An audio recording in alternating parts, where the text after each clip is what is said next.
What's going on, guys? You ever walk into a store and try to buy bourbon and you see things like small batch, barrel proof, foolproof, stuff like that, and you have no idea what that means? So that's what we're going to talk about today, the different barrels and how they select them.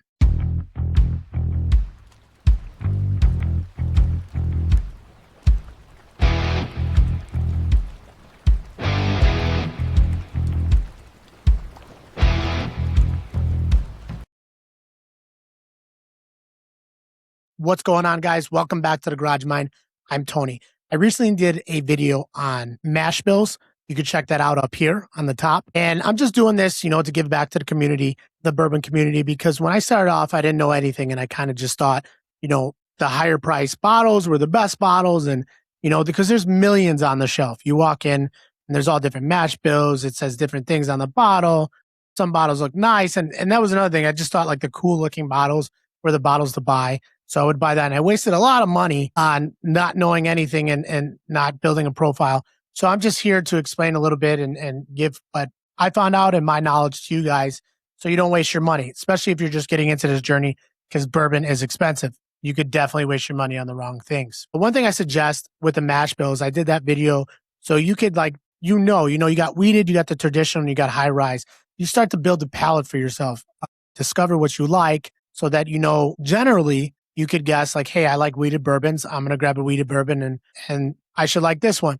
Now, that's not a guaranteed as well, because some weededs are obviously better than other weeded bourbons. You got the Wellers, and then you got some lower end. It doesn't matter. It could be different, but you start to build that profile so you could start to gauge, what bourbon is for you so you don't waste your money. That's one way to start.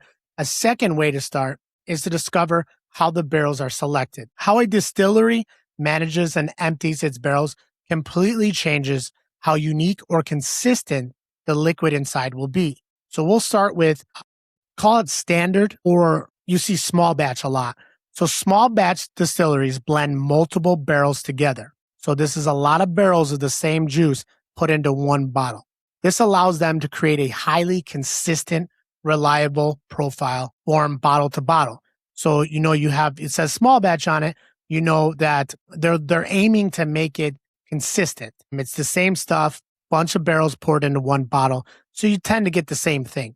So, when you go buy, Buffalo Trace, you're going to get that same thing. Elijah Craig, small batch, you're consistently going to get the same bottle. They could be a little different sometimes, but pretty close. And then you'll see on the labels, you also see something called single barrel. Now, the liquid comes entirely from one individual barrel, exceptional barrel. They tend to pick one of their best barrels and they pour it in. It's so good. They just want that one single barrel, because no two barrels age exactly the same way due to where they could be in the warehouse temperatures, higher on the rick house, lower on the rick house, a darker area, whatever it may be. Each single barrel bottling has a unique, unrepeatable flavor nuance. And that's what I love about single barrels. And I think that's why they tend to be a little bit more too, because no two bottles are the same.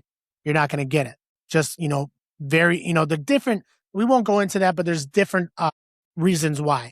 The temperature, it was higher, it was hotter, it was colder, it was in a damper area, whatever it may be, they're going to be different for some reason. And I love single barrels because you're not going to get another one the same. And I love that about single barrels.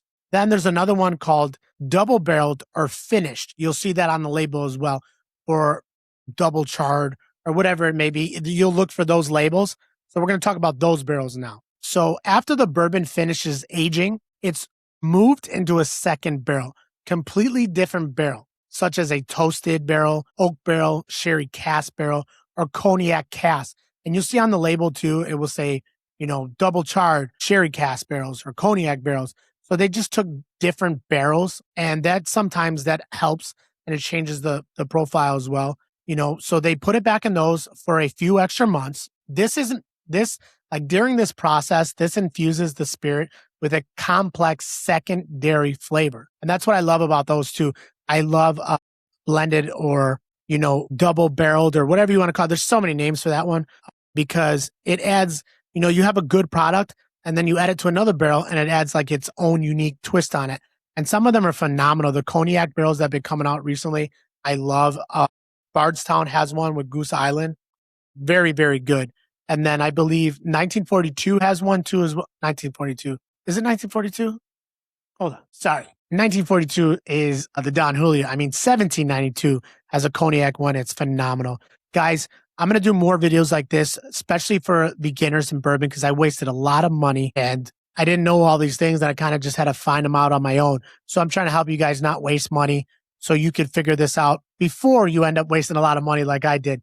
So guys, if you like this content, like, subscribe, send it to your buddies. I'm just a regular blue collar guy giving you my advice, giving you things that I've learned along the way. Now, not polished, as you can see. I'm just here giving you some bourbon knowledge. Thank you guys. See you on the next one. Like, subscribe, share with your friends. See you next time on The Garage Mind.